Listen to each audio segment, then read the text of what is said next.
Welcome to Lift Your Story podcast with guest Deborah Levine, Forbes magazine top diversity and inclusion trailblazer and author of 15 books.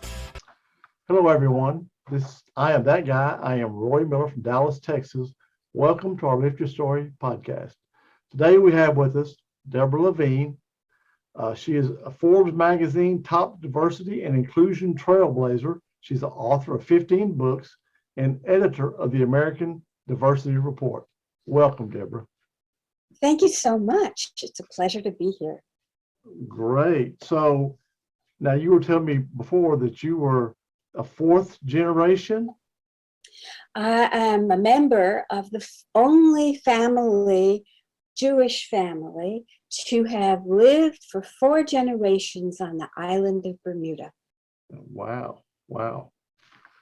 So how did you get involved in diversity and inclusion?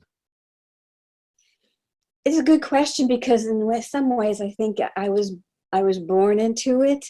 I tend to agree with that. When you're the only little Jewish girl on the island, you have a sense of what it's like to be different, right?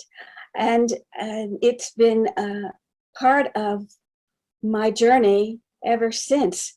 When my father decided to bring us back to the States, he was born here, because he wanted to have a full experience of Jewish community for us.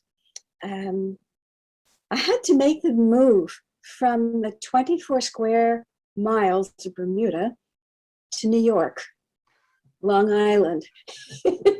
You're laughing. Yeah, pretty much. There's some culture shock there, right? Yes, indeed there was. And you're looking at a little girl, right, who's brought up as a British colonial, speaking the British of the Queen and reading Victorian novels. Yes, it was definitely a culture shock. How old were you when you came to the States? I was actually only 7. Oh, wow. You were really young. I was really young, and we moved to Long Island, and I was put into advanced classes because one, I guess I was smart, and 2, the British education system is a good deal more demanding of its youth than the American one. That's probably good for you that it was. Yeah, because our school system here needs to be reworked, in my opinion. Well, eventually I did end up teaching writing at a college for engineering and computer science, teaching technical writing, because my ability to write in various different genres was born very young. It's interesting you mentioned that because I was in technical stuff, and that if for people that aren't in that industry, it's very hard for them to read technical information. Yes. Even us that are in it, it's still hard for us sometimes to read because it can be extremely boring. Oh, yes, boring for sure. And you can imagine what it's like for young people to learn to write that way. I know for me, I always was like, okay, take nothing for granted. Turn the power on. I mean, don't assume that they know to turn the power. I mean, that's just the way. Whenever we were writing instructions, we would have to say that. Go to the switch, turn the switch on the on position. I love it. Unlock the door, put the key in, unlock the door, open door. I mean, seriously, it sounds crazy, but that's what you had to do. It's interesting how basic some of the education has to be in order to get people to the more advanced stage. And my education, it was interesting in that I had to learn to translate from British English to American English very young. That gives you, right, this sort of neural net to do amazing things in the future. And so it was natural to me to study many different languages, French, for example, and Russian. Oh, wow.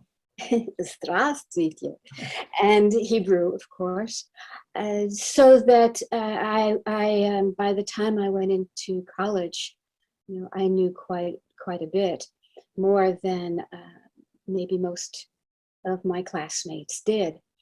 In addition to that, I guess they decided that I had the neuronet that would be able to do so much. They started teaching me advanced math around age 8. Do you remember the new math? Oh, yeah. Okay, so I studied that before it was made into a textbook. It was sort of copied and stapled together. And my father helped me. He had been a military intelligence officer during World War II. He knew quite a bit about coding. He also had interrogated Nazi prisoners of war, which he did not mention when I was that young, but he was able to assist me in growing into the math and science world quite early. Oh, great. So when you moved to the U.S. now, you were in a Jewish community, correct? You grew up in Long Island, in the Jewish In community? Long Island, yes, we lived a couple of different places in Long Island and ended up in Great Neck, which was like 90% Jewish. Okay. So it's a real tight, close-knit area. It was larger than you think, but it was definitely a little culture all of its own, with some rather famous Jewish people who lived there, like Sid Caesar. Mm-hmm. And we took that as the norm. What else did we know, Well, right? sure. Of course you would. Yeah. Of course, yeah. So when I got to Harvard, right, as a freshman, it seemed to me to be normal to walk over to across the campus to Harvard Divinity School and place myself in classes there. Little did I know that freshmen weren't allowed to do that. That didn't stop me. Story of my life, by the way. Oh, well, but how was that experience at Harvard? Was it a lot of what's the word I want to use? Exclusion, I guess, be the best way to put it. It was an amazing piece of history. I was there during the time when Radcliffe, the women's college, and Harvard merged. And it was during the protests against the Vietnam War. Mm-hmm. Right? You put all that together, and it was kind of a bit wild. And there were times when we as women were challenged, and times when we as Jews and certainly African Americans too were challenged. In fact, I made a podcast with a fellow freshman just this last year who was African American about our mutual experiences on campus back in the day, so that there would be some kind of history available to people. Yeah. Because it wasn't easy. I know, I grew up in the 60s. I remember all the Vietnam stuff, the protests. I mean, Civil rights. I can just civil rights. I can remember when I was young, 5, 6, 7, 8, 9 years old, and come home from school, and that's all will be on the news is the stuff going on in Mississippi, Alabama, the busing, all the riots. I mean, Martin Luther King. I remember all that from when I was, in grade school. Yeah.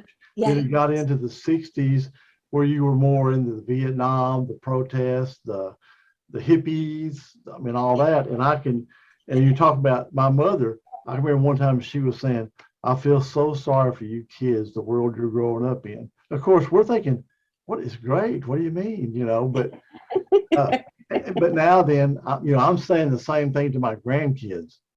You know, I'm saying, oh, this place, gosh, y'all didn't get to grow up like we did. I feel sorry for what y'all are into, but it's just, everything changes, right? That's for sure. And I can remember as a teenager saying to my mother, why would anybody bring a child into this world? And she said, well, they've been doing it for thousands of years, hon. I don't think they're stopping now. Okay. And I'll tell you another story. As a teenager, we did a protest march outside of a bank that had a great deal of branches in South Africa. And it was about apartheid. Apartheid, remember? Right? And we didn't realize that the newspaper was there watching us and taking pictures. So the next day, we open up the newspaper, and there I and my friends are on the front page, right in front of the bank with protest signs. And the caption under it said, "Pimple politics," right? And I tried to hide this from my dad, but I didn't succeed. And we're at the breakfast table. He opens it up and he looks at it and he turns purple. And he looks at me and I'm thinking, oh my gosh, my life is over. And then all he said was, how dare they insult you like that? Yes.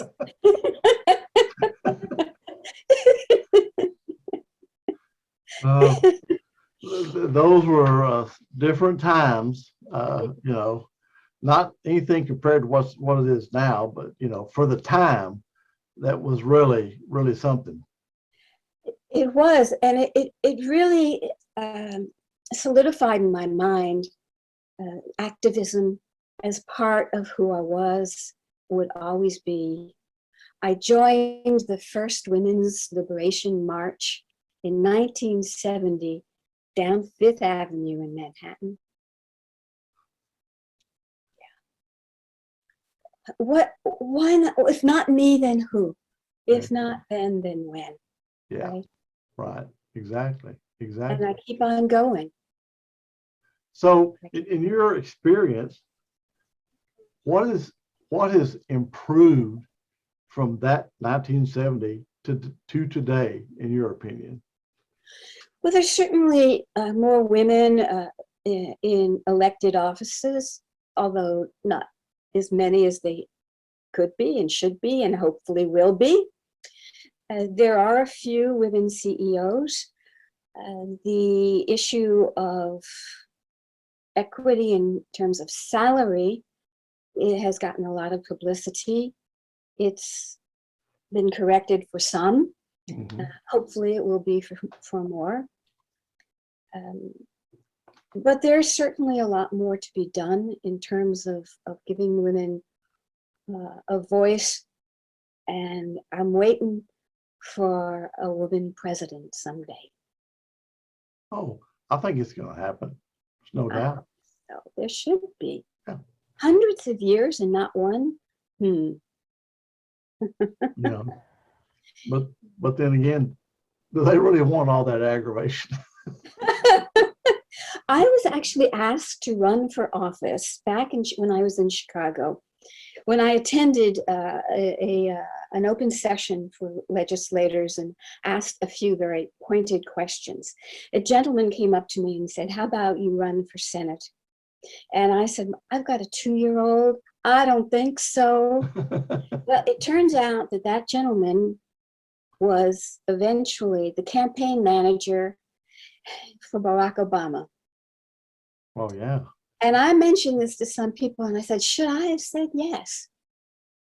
And a lot of folks said, no, you should have run away sooner. Because remember, the pen is mightier than the sword. And so I've taken to writing. I am opinion columnist with the Times Free Press here in Chattanooga. Okay. So, and you may be right there. Exactly. You might, in the long run, in the big picture of things, you may be doing a lot more. You may be able to accomplish more there than you would have been as a politician. I think so, especially since I started publishing books and getting awards for them 30 years ago, and have been able to influence how people see religion and see women and see differences in diversity, understand what hate looks like. This is a passion of mine that has ended up in all kinds of hands, religious organizations, universities, government agencies, nonprofits, healthcare workers. It's been an honor to be able to influence. You know, what is your feeling about diversity? Is it getting better? In some ways it is, because the voices are louder and more insistent. In some ways I worry because the backlash is also louder and more insistent. We are at a point of incredible fury on both sides. If we are to succeed as a diverse country, we will have to resolve this in a way that gives everybody a little something. But I'm concerned that that is a compromise, and we're not very good at that anymore. I was just going to say, you know, we do need to come together, you know, and compromise is probably the answer, but everybody's dug in, no, my way or the highway. Yes, And you know, they're not willing to sit down and say, okay, look, you know, let's come to a common understanding where we can move forward, you know. yes, indeed. One thing that does give me hope, though, is a lot of my books, which are about religious diversity, have become increasingly popular more recently, that people of faith are understanding their responsibility to bring people together, to show respect, to honor our differences, as well as find common ground. I love that, and I'm delighted to see it. You know, it seems to me like back 20, 30 years ago, there was a trend to kind of do away with organized religion. Yes. But now then, it seems to be that more people are going back. They're trying to search for that answer, you know. If you look at the data, you'll see that, yes, there are a lot of people who are affiliated, and the people who are going back are probably more devout than ever. But there are a lot of people who are resisting affiliation because of that, and going to a more spiritual understanding of faith, and going without the structure of organized religion. That's growing too, especially among our youth, who are kind of fed up. And so we have this tremendous divide, and so my job is to bring them all together. I'll have it done by next week. But you're talking about the young, though. I mean, Yes. you know, like when we were growing up, you went to church on Sunday, you wore a coat and tie, you dressed up. I mean, that was, you know, we would always go to my grandmother's house after church. All the relatives would be there. We'd have, you know, I mean, that was just how it was when I was growing up. You know, and, you know, you dressed up for church. Now then, you don't do that. They have 3 different services: traditional service, they have what they call progressive service, they have a youth service, you know, to try to provide something for everybody. Yeah. But it's interesting that, you know, the culture has changed so much that the several generations that are with us today are so different, right? And the expectations are so different. You and I are baby boomers, right? Mhm. Right? So young people look at us and sometimes they blame us, for Mm. a lot of stuff that's gone wrong. And I always enjoy talking to young people myself. Uh, for some reason, they find me usually very relatable. And I remember sitting next to one of them, and I said to him, I bet you think that you could help me with my computer stuff. He said, oh, yes, I would. He was being very kind. He said, well, now let me tell you, I take care of it all myself. And I studied computer programming back in the 1960s and was an IT director of an office in the 1980s, and they just go, what? It's not what they expect. That's what I like to be. I'm not what you expect. Yeah. You don't see the real me. You look up and see, well, this old person, they don't understand. They don't get it. Right. You'd be surprised how much we understand and know and get. Well, there's a lot to be said about generations that have this experience. And the idea that it won't be long before many of, or most of boomers are no longer in the workplace, right? Who is going to replace them in terms of knowing the history and the experience, the perspective that's long range? That's why I'm instructing young people now to write down everything that's noteworthy in their work, because they don't realize it, but they are history. Mm-hmm. Well, it's funny you mentioned that, because I know a guy, their corporation structure, they decided that, what, we've got all these older people here. We need to get rid of them, get these new kids in here. We can pay them less. They're going to be here for another theoretically 25 or 30 years, right? Well, so they went through this big deal buying all these people out. Well, they got all these young people in, but they didn't have the work ethic. They didn't come early, stay late. They didn't work hard while there. What about my benefits? So they decided that they brought back a lot of those people on contract because they weren't getting the work done, and they couldn't depend on the people. And so that whole thing didn't work out for them. That's not to say that it's ever like that for everyone, but the way we grew up is a lot different than the way kids today are growing up. Very, very true. And one of the issues in diversity is the generational differences. How do you communicate across the different generations effectively? Right? Because our frame of reference is going to be very different than theirs, not just in terms of how we work and when, but right? I could name for you, right, some of the popular music of the day, right? And the two of us would smile, right? And the younger generation would be just like, what? Exactly.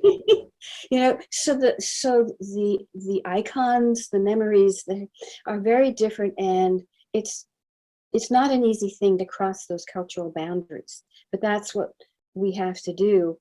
The image of that I think of is definitely regarding technology. Right? How many boomers, right, have podcasts? Mm-hmm.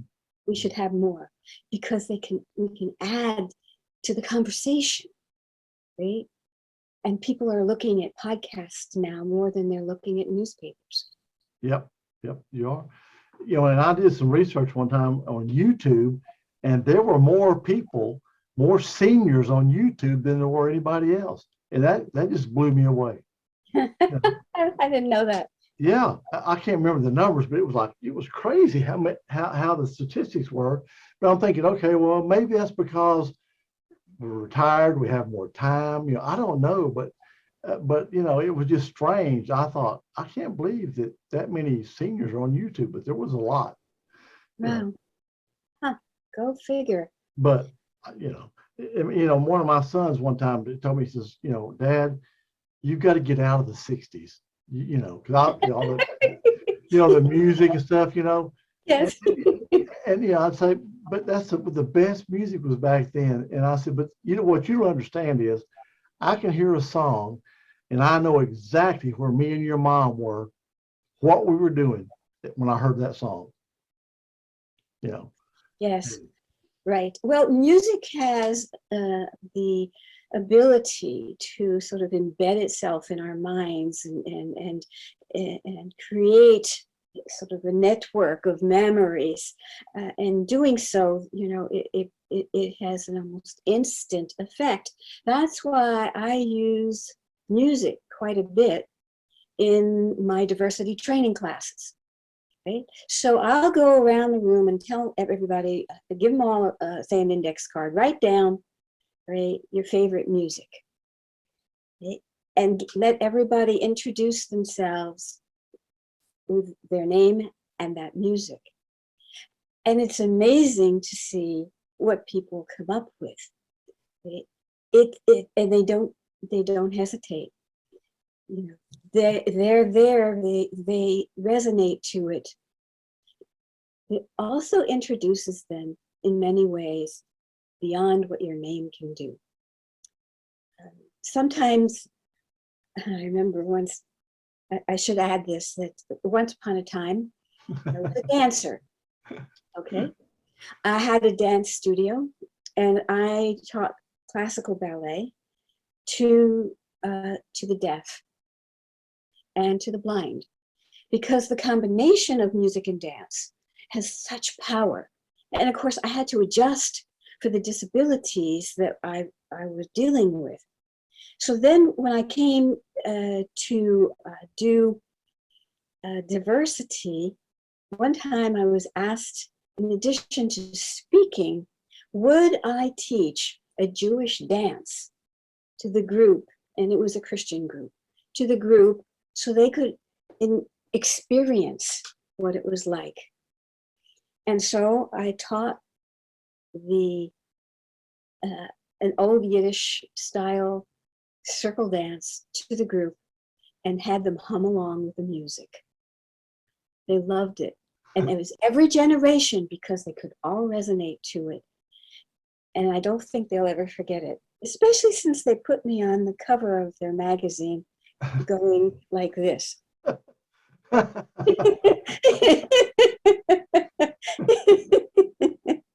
Well, so Deborah, how can our listeners reach out to you? Well, it's very simple. You go online to my blog website at AmericanDiversityReport.com. It's been up there for 15 years. You can take advantage of 1,000 articles as resources. You can get hundreds of podcasts too, but you can also see my books, my bio, and how to contact me. And I'd love to hear from people. What's your story? And how are you making a difference in this world, this diverse world? Where are your books available? Everywhere? Yeah, they are available on that site, but they are also all up on Amazon. Okay. And people can order them directly from Amazon. And if you enjoy them, leave a blurb and tell people so. Perfect. Well, it's really been a pleasure talking to you today. Thank you so much for being our guest. We really appreciate it. Oh, my pleasure. From this former island girl who has been blessed to be here in this country and do all that I have had the opportunity to do. Thank you so much. Thank you. All right.